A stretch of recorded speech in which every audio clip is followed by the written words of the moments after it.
Bonsoir à tous. C'est une joie pour moi de me retrouver au milieu de vous.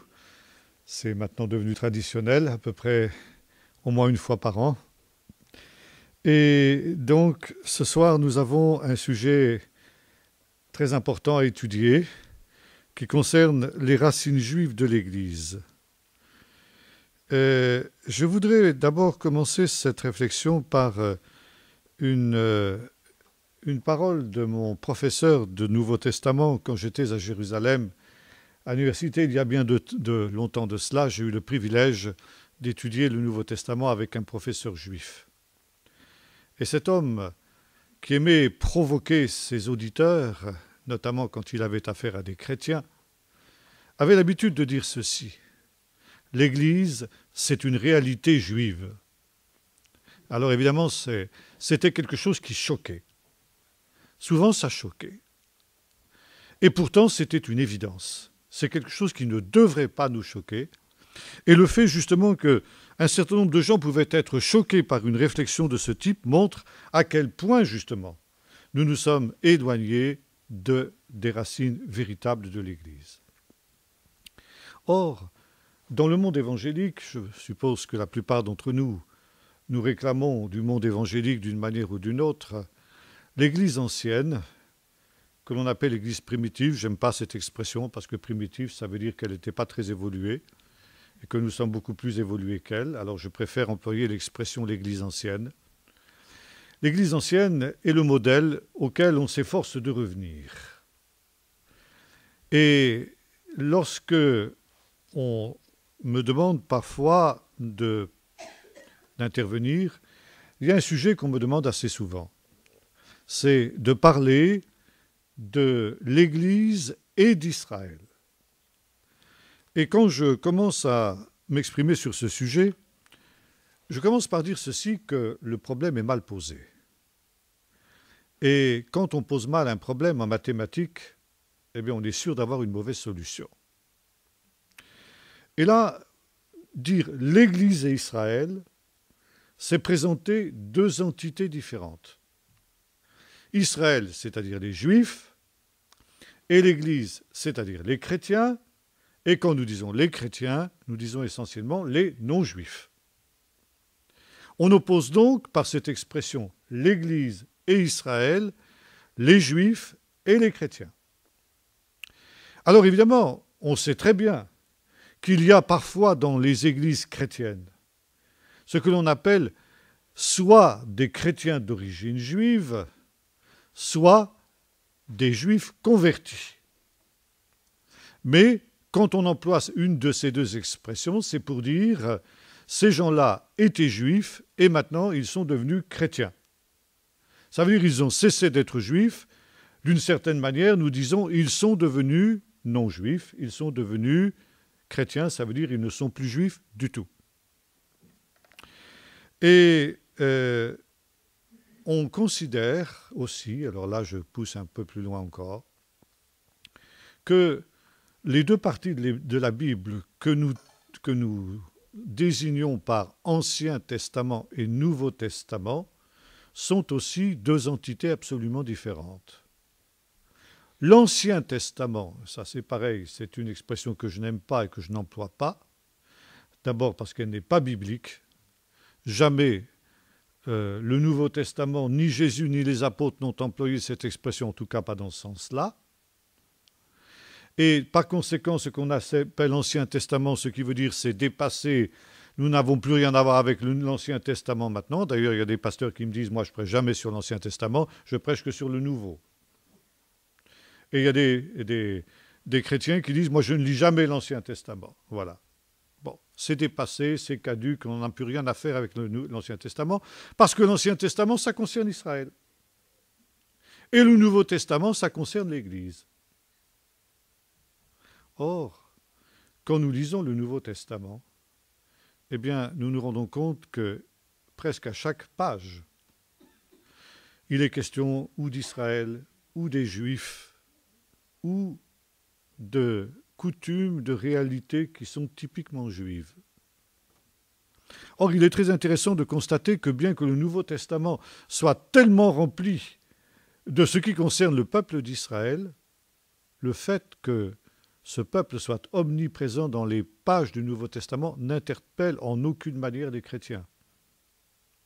Et quand on lit le Nouveau Testament, on le lit comme si Israël en était totalement absent. Et ça, justement aussi, ça nous prouve à quel point nous sommes devenus schizophrènes, si j'ose dire, quand nous lisons justement la parole de Dieu. Alors justement, nous voulons essayer de faire abstraction de tous ces a priori, de toutes ces grilles de lecture, de toutes ces approches justement qui sont totalement anti-bibliques, pour essayer justement de nous poser la question, qu'est-ce que la Bible nous dit? Qu'est-ce que la Bible nous dit dans l'Écriture et aussi dans le Nouveau Testament? Si nous voulons lire le Nouveau Testament sans le moindre a priori, il y a une première constatation que nous allons faire. Jésus et les apôtres étaient juifs. Jésus est né en juif. Il a été circoncis à 8 jours, comme le sont tous les enfants juifs. Il a grandi en étant éduqué dans les choses du judaïsme, comme tous les enfants juifs jusqu'à nos jours. À l'âge de 12-13 ans, il a fait sa bar mitzvah, comme le font tous les jeunes gens juifs. Jésus a gardé la Torah, bien que parfois on prétende qu'il l'a abolie. Il a dit exactement le contraire. Il a dit « Je ne suis pas venu pour abolir, mais pour accomplir ». Et vous savez, quand on parle de ce texte, il y a des choses tout à fait savoureuses qu'on lit dans les commentaires chrétiens. Alors on nous dit par exemple, oui, Jésus a accompli la Torah, c'est vrai, mais il l'a accompli pour que nous n'ayons plus besoin de le faire. Et quand il a dit « tout est accompli sur la croix », ça veut dire qu'il a aboli la Torah. Or, qu'est-ce que nous dit Jésus? Aussi longtemps que le ciel et la terre subsisteront, il ne disparaîtra pas de la Torah un seul iota, un seul trait de lettre. Est-ce que le ciel et la terre existent encore aujourd'hui? 2000 ans après que Jésus ait dit « tout est accompli sur la croix ». Alors si le ciel et la terre existent encore aujourd'hui, ça veut dire que la Torah est encore valide aujourd'hui, selon ce que nous dit Jésus. Ce n'est pas moi qui le dis, c'est Jésus. Jésus n'a pas aboli la Torah. Jésus est mort comme un juif.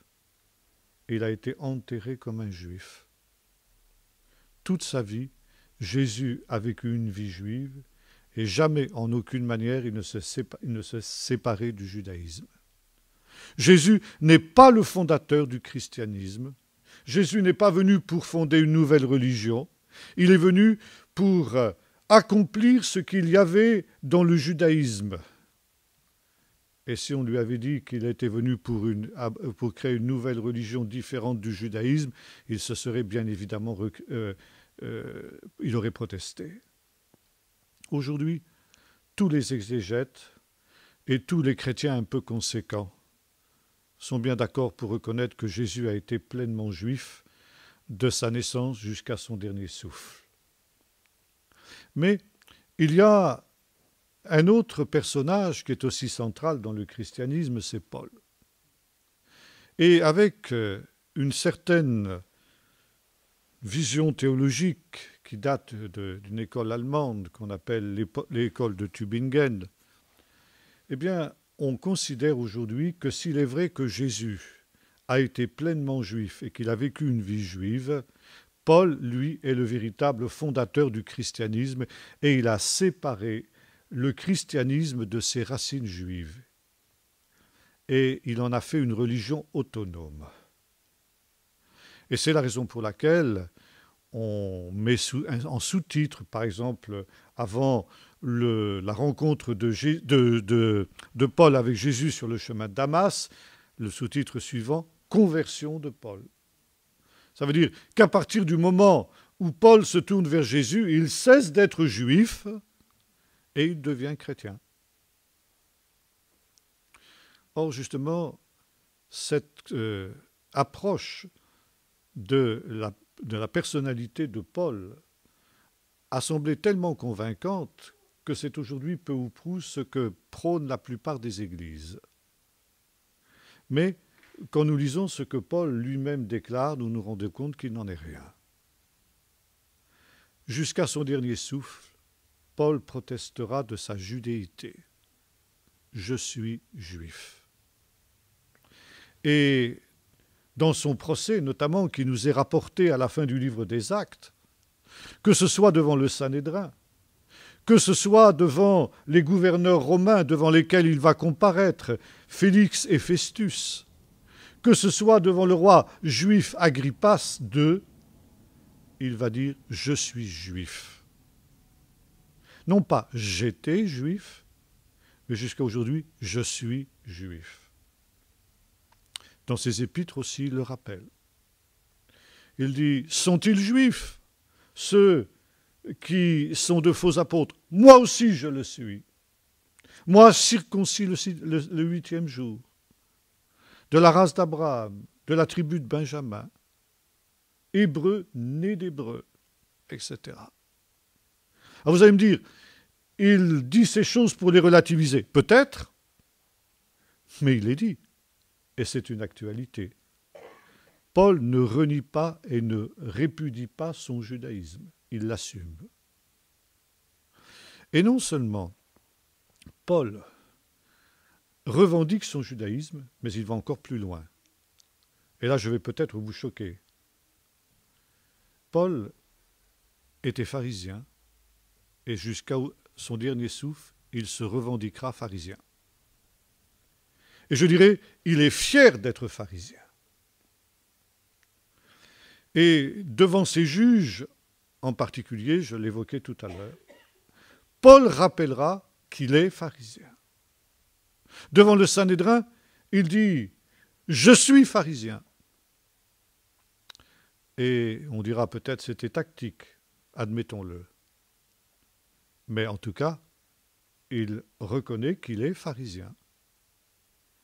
Et plus tard, devant Agrippas aussi, il rappellera qu'il est pharisien. Là aussi, comme il le dira plus tard, c'est vrai que, en comparaison de ce qu'il a reçu en Jésus-Christ, ces choses-là sont secondes, mais tout en étant secondes, elles sont néanmoins une réalité.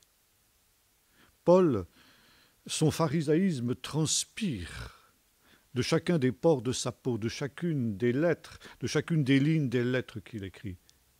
Quand on connaît un petit peu l'histoire des pharisiens, on voit comment Paul raisonne en pharisien. Il a exactement les méthodes d'exégèse qui sont celles des pharisiens. Et au centre de la foi pharisienne, il y a un élément qui est aussi au centre de notre foi chrétienne. La foi dans la résurrection des morts. La foi dans la résurrection était la pierre de touche du pharisaïsme.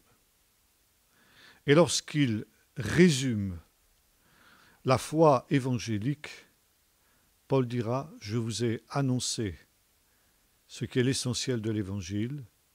Le Messie est mort pour nos péchés selon les Écritures, et il est ressuscité selon les Écritures. » Et quand il voulait résumer l'Évangile, il disait « Jésus est ressuscité ». Ça, c'est le centre de la foi évangélique. Et ça, c'est une doctrine pharisienne.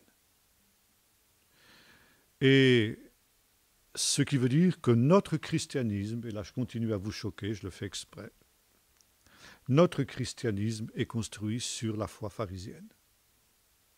Parce que notre christianisme, c'est aussi l'assurance de la résurrection des morts. Peut-être que si aussi dans notre tradition latine, nous l'avons un peu oublié, ça. Et comme le disaient des frères grecs, ils me disaient, vous les latins, eh bien, vous insistez trop sur la mort de Jésus et pas assez sur la résurrection. Or, sans la résurrection, la croix n'est qu'un lamentable échec. Il ne faut jamais mentionner la mort de Jésus sans mentionner aussi sa résurrection. Et là, encore une fois, nous sommes au cœur de la foi pharisienne. Il y a quelques années de cela, eh bien, justement, cette réalité de la foi pharisienne de Paul est quelque chose aussi que les exégètes, les chercheurs modernes sont aussi en train de redécouvrir. Paul lui-même n'a jamais non plus, ne s'est jamais séparé de la foi juive et non plus de la Torah juive. Et le problème qui est le nôtre, c'est que bien souvent, nous ne comprenons pas Paul. Nous ne comprenons pas Paul parce que nous ne comprenons pas justement ce qu'est la foi d'Israël. Et les réformateurs, sur lesquels aussi s'appuie cette conception qui est la nôtre, celle de la Torah, eux-mêmes n'ont pas toujours compris ce que Paul voulait dire quand il parlait des œuvres de la Torah. Nous aurons l'occasion d'en reparler. Mais je voudrais préciser ceci, c'est que lorsque nous regardons le livre des Actes, ou même les épîtres de Paul, nous constatons que Paul a vécu une vie juive, ça veut dire qu'il a gardé les commandements de la Torah, même après, entre guillemets, sa conversion. Et c'est ainsi que nous retrouvons Paul, à la fin de son ministère, à la fin du livre des Actes, quand il revient de son 3e voyage missionnaire à Jérusalem. Et là, il se rend vers Jacques, vers Pierre, vers les principaux apôtres, et ces apôtres lui disent à peu près ceci: « Tu vois, frère », nous avons l'occasion de revenir sur ce texte, « Tu vois, frère, combien nombreux sont ceux qui ont cru parmi, justement, les pharisiens, et tous sont zélés pour la Torah. » Voyez-vous, le zèle pour la Torah et la foi en Jésus-Christ n'était pas quelque chose qui apparaissait incompatible à ceux que Paul appelle les piliers de l'Église de Jérusalem. Et continuent ces deux hommes.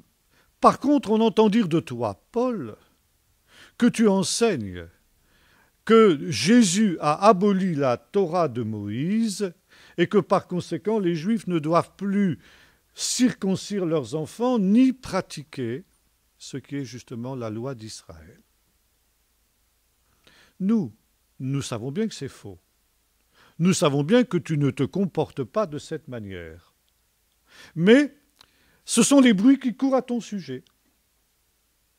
Alors justement, pour faire taire ces faux bruits qui courent sur ton compte, écoute, on te propose une chose. Nous avons ici des hommes qui ont fait un vœu, qui arrivent au moment de leur purification, et par conséquent, voilà, si tu es d'accord avec ce qu'on te propose, tu vas participer à cet acte de purification selon les préceptes qui sont ceux des rabbins, en payant le prix justement de cette purification et en offrant les sacrifices qui sont convenus. Ainsi, tous sauront que toi aussi, tu te comportes en observateur de la Torah. Et Paul le fait. Alors, là aussi, il y a de grands débats, et ça gêne beaucoup les exégètes, qui prétendent que Paul s'est affranchi de la Torah. Alors on trouve des explications savoureuses. En fait, Paul, quand il est revenu à son 3e voyage, il était déprimé et il s'est laissé embobiner par les apôtres. Et il a fait quelque chose qui était contraire à ses convictions. D'ailleurs, c'est tellement vrai que ça ne lui a pas réussi, puisque à l'issue de cette affaire, il a été arrêté. Quand nous regardons la personnalité de l'apôtre Paul, nous rendons compte que Paul n'était pas homme, n'était pas quelqu'un qui avait un caractère dépressif, c'est le moins qu'on puisse dire. Avec tout ce qu'il a subi dans sa vie, il avait des raisons d'être déprimé, il n'a jamais été. Et même à la fin de sa vie, il était encore plein de joie et plein d'espérance. Deuxièmement, Paul était un homme de conviction. Et c'était certainement pas quelqu'un que l'on aurait conduit à faire quelque chose qui était contraire à ses convictions. Par conséquent, si Paul a offert ses sacrifices, c'est parce qu'il pensait qu'il devait le faire. Et effectivement, Paul s'est comporté en observateur de la Torah. vous allez me dire, oui, mais il y a des moments où Paul s'affranchit de ces choses, d'un certain nombre de préceptes, et puis il y a les épîtres, il y a l'épître aux Romains, il y a l'épître aux Galates. N'anticipons pas, on aura l'occasion de revenir sur ces choses. Effectivement, ce sont des choses difficiles à comprendre. Et Pierre aussi nous le rappelle. Il nous dit qu'il y a dans les paroles de notre bien-aimé frère Paul des choses qui sont difficiles à comprendre, dont les personnes mal affermies tordent le sens pour leur propre ruine, comme elles le font justement du reste de l'Écriture.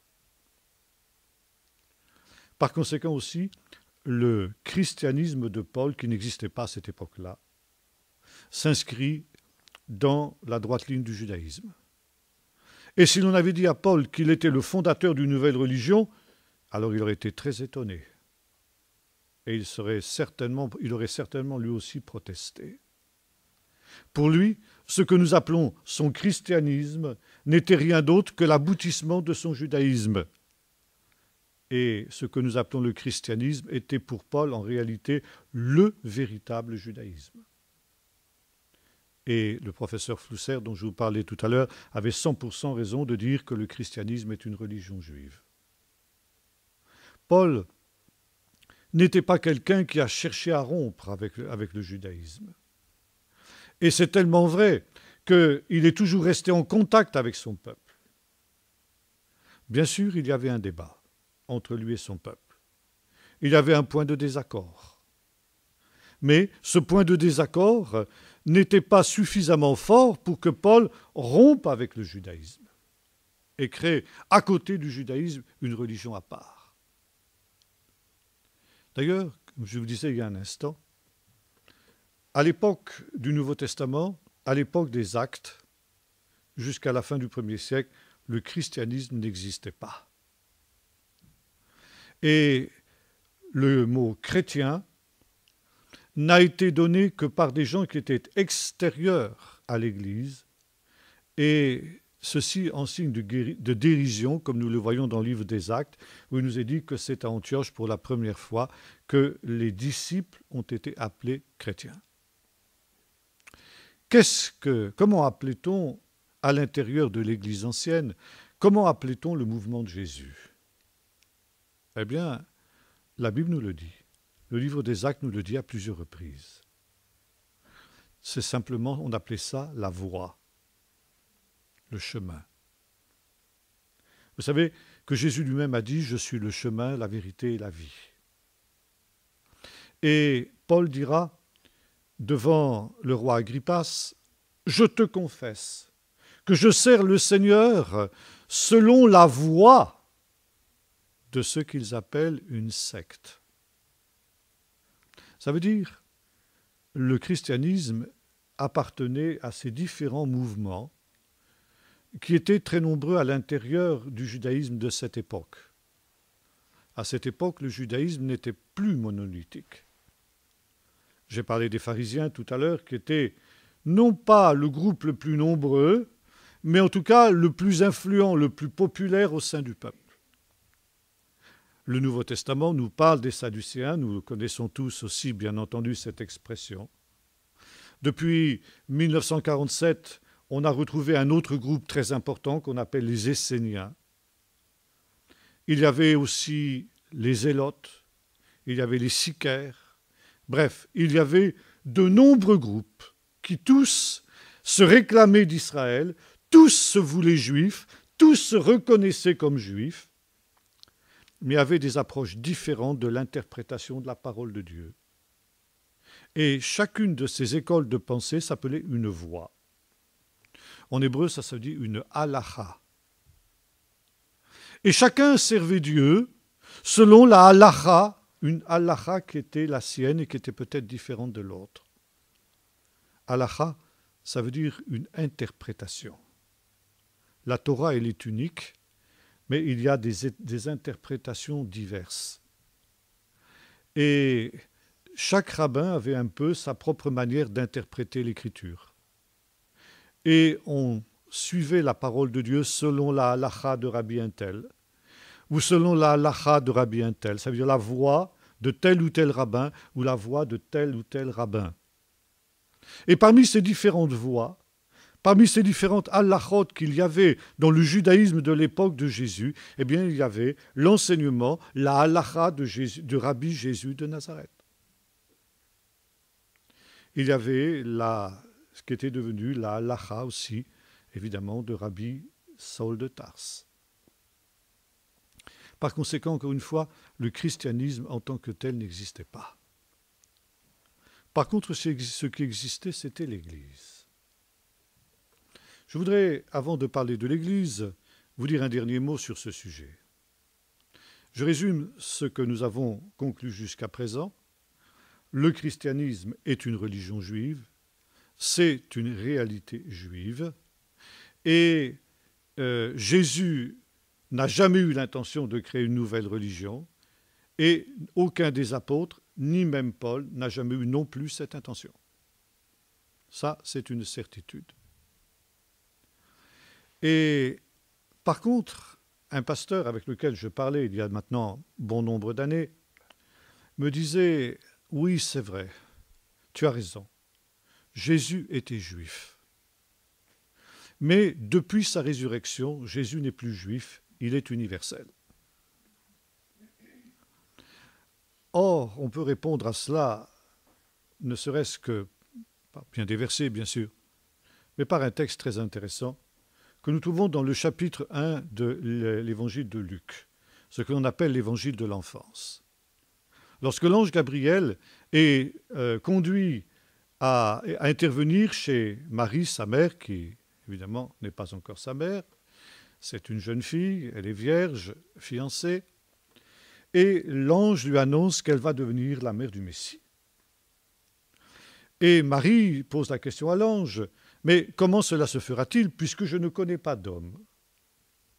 Et l'ange lui répond, « Le Saint-Esprit viendra sur toi, et la puissance du Très-Haut te couvrira de son ombre. C'est pourquoi le Saint-Enfant qui naîtra sera appelé Fils de Dieu. Et voilà, il sera grand, et l'Éternel lui donnera le trône de David son père. Il régnera sur la maison d'Israël à perpétuité. »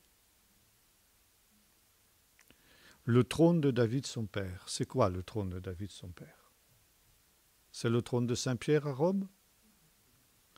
C'est le trône de la reine d'Angleterre, qui est soi-disant installé au-dessus d'une pierre qui était celle sur laquelle était installé le trône de David, en sorte que la reine Élisabeth est descendante en quelque sorte du roi David. C'est le trône du roi d'Espagne qui, parmi les nombreux titres qui sont les siens, a aussi le titre de roi de Jérusalem? Non, bien sûr. Maintenant, deuxième question.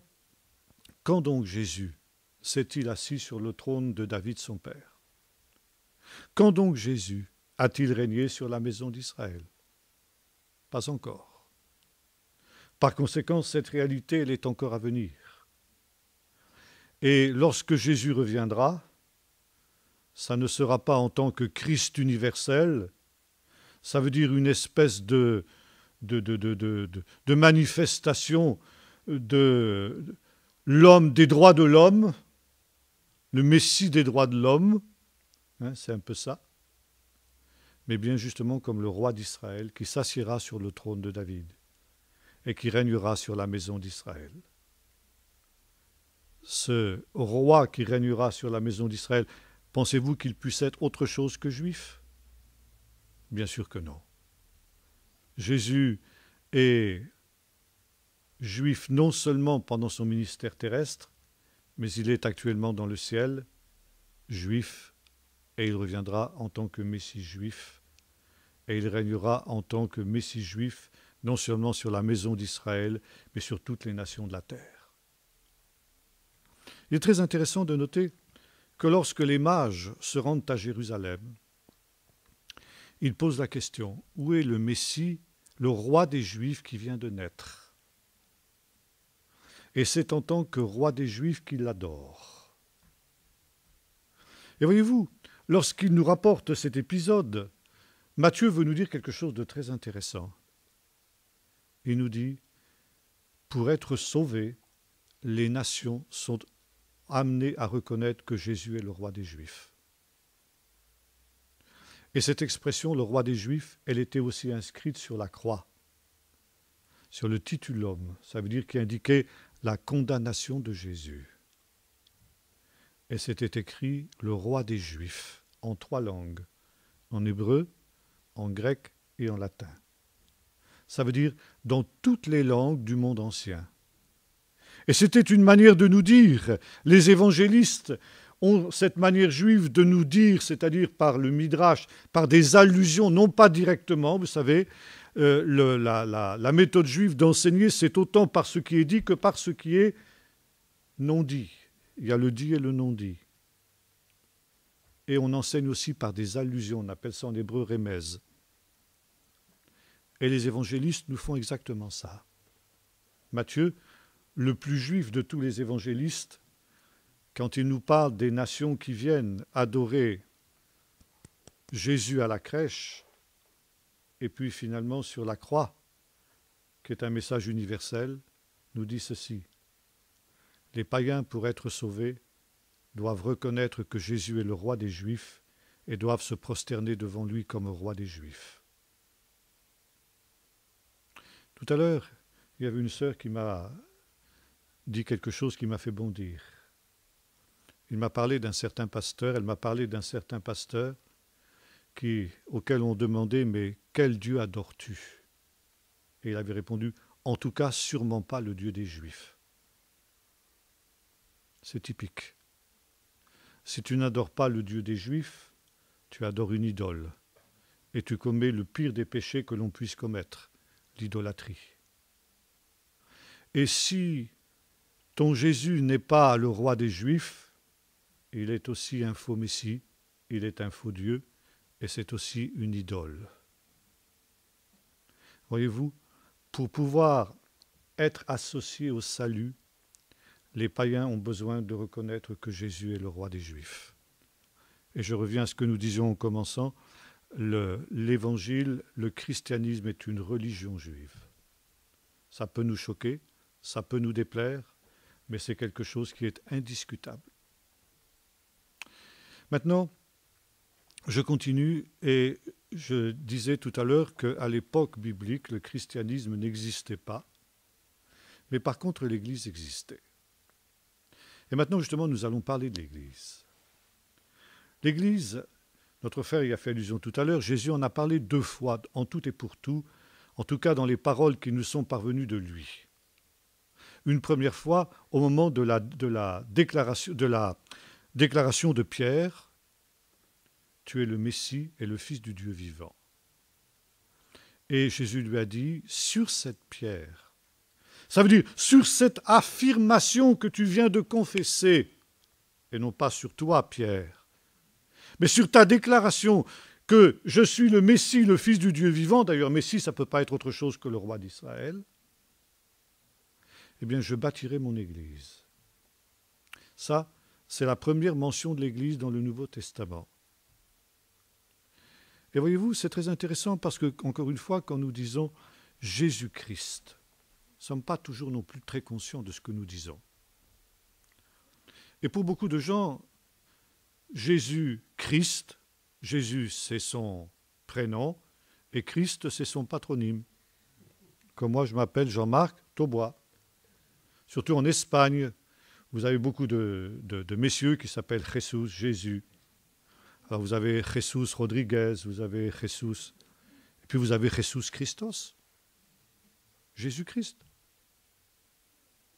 En fait, Christos en grec, c'est la traduction de Mashiach, Messie. Et Messie, c'est une abréviation. C'est l'abréviation de Meler HaMashiach, le roi qui a été oint.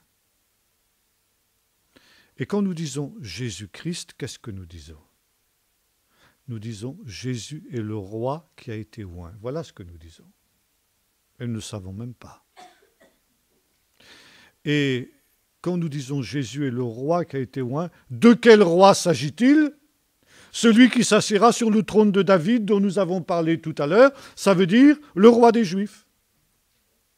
Et quand nous disons, nous les païens, Jésus-Christ, nous disons exactement ce que les mages ont dit quand ils sont venus à la crèche et qu'ils ont dit « Où est le roi des Juifs qui vient de naître ?»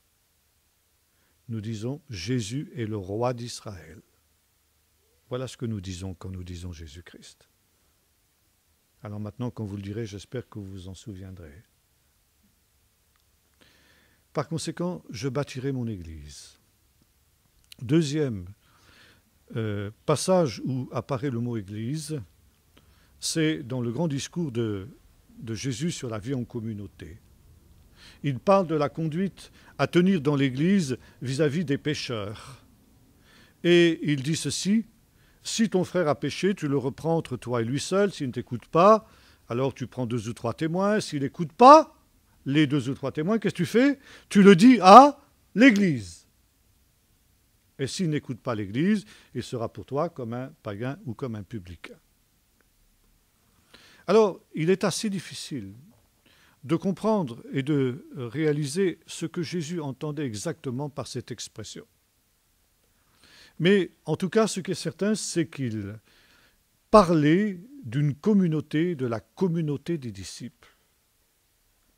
Et la communauté des disciples, telle qu'elle apparaît, par exemple, après la résurrection, et notamment lorsque ces disciples au nombre de 120 sont rassemblés dans la chambre haute au moment de la Pentecôte, eh bien, il y a une première constatation que nous allons faire. Bien sûr, l'Église naît ce jour-là, ça c'est une évidence. Le jour de la Pentecôte est l'acte de naissance de l'Église. Il y avait 120 personnes dans la chambre haute, et parmi eux, il y avait des femmes, et il y avait la mère de Jésus, nous est-il dit. Et ces gens-là, c'est une chose très intéressante. Ils étaient tous juifs. Et par conséquent, encore une fois, nous revenons à notre affirmation, l'Église est une réalité juive. C'est pourquoi, quand nous disons Israël et l'Église, c'est-à-dire l'Église, plutôt Israël, c'est les Juifs et l'Église, c'est les non-Juifs, eh bien, en tout cas, ce n'était pas ça au commencement. Ça, c'est une évidence. Tout le monde est obligé de l'admettre. Et pendant au moins 10 ans, difficile de faire un compte exact de la durée qui sépare ce qu'on appelle la Pentecôte, la première Pentecôte de la Pentecôte des païens, c'est-à-dire de la descente du Saint-Esprit sur Corneille, n'est-ce pas? Et c'est les païens qui sont avec lui dans sa maison. Vous lisez ça au chapitre 10 du livre des Actes. Mais jusque-là, les Juifs, l'Église a été une réalité exclusivement juive. Pendant au moins 10 ans et presque 20 ans, disons entre 10 et 20 ans, pendant toute la première partie de son histoire, l'Église a été composée uniquement de Juifs. Et de Juifs qui vivaient une vie juive, qui fréquentaient assidûment le temple, nous dit le livre des Actes, et qui aussi, bien entendu, respectaient les fêtes, le Shabbat et tout ce qui découle justement du fait de vivre une vie juive. Les choses changent effectivement après la conversion de Corneille. Cette conversion de Corneille, c'est quelque chose de tout à fait imprévu, si j'ose dire, au plan de Dieu et au calendrier divin. Et les apôtres, Pierre d'abord en est le premier surpris. Pierre et tous les autres apôtres s'étaient gardés d'aller prêcher l'évangile aux païens. Vous allez me dire, il aurait peut-être dû prendre un peu plus au sérieux ce que Jésus avait dit à ce sujet. Il est vrai que dans ses adieux à ses disciples avant son ascension, Jésus leur avait donné ce que nos frères anglo-saxons appellent la grande commission. Allez dans le monde entier, prêcher la bonne nouvelle à toute créature. Allez, faites du sein des nations des disciples, de toutes les nations, faites des disciples. Et enseignez-leur à garder tout ce que je vous ai enseigné, tout ce que je vous ai prescrit. Voilà. Donc Jésus ordonne justement à ses disciples d'aller vers les nations. Jésus lui-même, pendant son ministère, ne l'a pas fait. Et lorsqu'il a envoyé ses disciples pour une première mission, il leur a dit « N'allez pas vers les païens, ni dans les bourgs des Samaritains, mais allez plutôt vers les brebis perdues de la maison d'Israël. » Et vous vous souvenez, quand cette femme cananéenne, ça veut dire cette femme non juive, le prie d'intervenir en faveur de sa fille qui est possédée par un démon, Jésus répond « Je n'ai été envoyé qu'aux brebis perdues de la maison d'Israël. » Jésus n'avait pas beaucoup d'estime pour les païens. Les païens, les païens s'imaginent qu'à force de redites, de vaines redites, ils seront exaucés. Le frère qui n'a pas écouté justement l'admonestation de l'Église sera alors pour ses frères comme un païen ou comme un publicain. Un païen, c'est-à-dire un non-juif. Et pourtant, Jésus a su que les païens allaient accepter sa parole et allaient être sauvés, allaient accepter son évangile. Et nous voyons justement lorsque Jésus fait des reproches aux villes dans lesquelles il avait fait la plupart de ses miracles, il dit « Malheur à toi, Chorazine, malheur à toi, Bethsaïda. Car si les miracles qui avaient été faits au milieu de toi l'avaient été dans Tyr et dans Sidon, il y a longtemps qu'elle se serait repentie. » Et par conséquent, Jésus a su, Jésus savait par une révélation du Saint-Esprit et par la toute connaissance qui était la sienne, que les païens qui étaient méprisés par les Juifs à cette période-là, eh bien, seraient finalement plus ouverts à son évangile que ne le serait son propre peuple.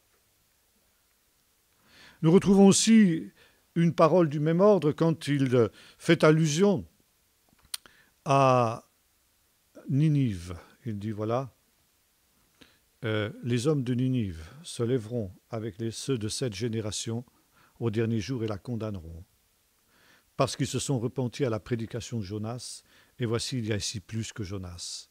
La reine du Midi, la reine de Séba, se lèvera avec les hommes de cette génération et les condamnera, parce qu'elle est venue des extrémités de la terre pour voir la sagesse de Salomon, et il y a ici plus que Salomon. Là aussi, Jésus laisse entendre par ses paroles qu'il aura son évangile prêché parmi les païens, aura davantage de succès que si cet évangile est prêché parmi les Juifs, parmi ses propres compatriotes. Et par conséquent, Jésus a envisagé justement cette union des Juifs et des païens dans cette entité que nous avons appelée l'Église. Maintenant, revenons à la Grande Commission. Jésus donc dit maintenant qu'il a terminé sa mission, lui, Jésus. Sa mission qui, comme nous l'avons vu, n'était que d'aller au-devant des brebis perdues de la maison d'Israël. Il dit maintenant, allez jusqu'aux extrémités de la terre. Il dit la même chose aussi à ses disciples dans le livre des Actes au chapitre 1er, quand les disciples lui demandent « Rabbi, est-ce en ce temps-là que tu rétabliras le royaume d'Israël ?» Et Jésus répond, ce n'est pas à vous de connaître les temps et les moments que le Père a fixés de sa propre autorité, mais vous recevrez une puissance, le Saint-Esprit venant sur vous, et vous serez mes témoins à Jérusalem, en Judée, en Samarie et jusqu'aux extrémités de la terre. Très intéressant de noter que dans ce texte, Jésus établit un ordre de priorité. Un ordre de priorité que nous allons retrouver constamment, notamment chez Paul. Pour le juif, d'abord. Et Paul rappellera ceci, l'évangile est d'abord pour le juif et ensuite seulement pour le grec. Et la méthode d'évangélisation de Paul est exactement celle que Jésus a définie. Il allait d'abord prêcher l'évangile à ses coreligionnaires juifs, et ce n'est que dans un deuxième temps qu'il prêchait l'évangile aux non-juifs. L'évangile est d'abord pour le juif. Vous serez mes témoins à Jérusalem, en Judée, en Samarie, auprès de gens qui sont à moitié juifs, disons les choses comme ça, et seulement dans un troisième temps, jusqu'aux extrémités de la terre. Et quand Jésus a demandé à ses disciples d'aller prêcher l'évangile jusqu'aux extrémités de la terre, il n'était évidemment pas sans être conscient des conséquences que allait avoir cette prédication aux païens. D'abord, nous l'avons vu, parce qu'il était conscient que cet évangile aurait davantage de succès chez les païens qu'il n'en avait eu chez les juifs, Et deuxièmement, parce que les païens étaient évidemment beaucoup plus nombreux que les juifs. Donc Jésus était parfaitement conscient que, à partir du moment où l'évangile serait annoncé aux païens, eh bien, en allant jusqu'aux extrémités de la terre, en l'espace de quelques décennies, le nombre des païens dans l'Église serait supérieur à celui des Juifs. Et bien entendu, à partir du moment où les païens seraient plus nombreux dans l'Église que les Juifs, qu'est-ce qui allait se passer? Deux choses. Premièrement, une déjudaïsation de l'Évangile. C'était le prix à payer pour que l'Évangile atteigne les extrémités de la terre. Et Jésus était parfaitement conscient de ce phénomène. Et deuxièmement, que les Juifs qui étaient à l'intérieur de l'Église allaient perdre la direction de l'Église au profit des païens. Les païens allaient prendre le pouvoir dans l'Église. Et c'est pareil, Jésus a pris ce risque. Et ce risque, il était inhérent, c'était la condition sine qua non pour que l'Évangile atteigne les extrémités de la terre et que les païens également soient sauvés. Un dernier point, j'en aurai fini pour ce soir. Ce moment où l'Évangile va s'ouvrir aux païens arrive au moment justement de la conversion de Corneille. Moment, encore une fois, auquel l'apôtre Pierre n'était pas véritablement prêt. Et le Seigneur est obligé de le préparer à cet événement au travers de cette fameuse vision que nous connaissons tous, que nous lisons dans le livre des Actes au chapitre 10, cette fameuse vision des animaux. Pierre, qui a faim, a une vision où il voit une grande nappe avec toutes sortes d'animaux, des animaux impurs, et le Seigneur lui dit par 3 fois « Lève-toi, Pierre, tue et mange ». Et Pierre répond 3 fois au Seigneur « Non, Seigneur, jamais rien de souillé et d'impur n'est entré dans ma bouche ». Et le Seigneur lui répond « Ce que moi j'ai déclaré pur, toi ne le déclare pas comme souillé ». Et Pierre s'interroge, il dit « Mais quel est le sens de cette vision ?» Il ne comprend pas. Et c'est à ce moment-là qu'arrivent les envoyés de Corneille qui l'invitent à venir en lui racontant que lui-même, Corneille aussi, le centurion romain, a eu une vision et que l'ange lui a demandé de faire venir Pierre. Et Pierre comprend que le Seigneur lui a donné cette vision, exactement à cause de cela. Et quand il entre chez Corneille, il déclare ceci. Vous savez qu'il est interdit à un juif de manger avec des païens et d'entrer dans la maison d'un païen. Mais Dieu m'a appris à ne considérer aucun homme comme souillé ni impur.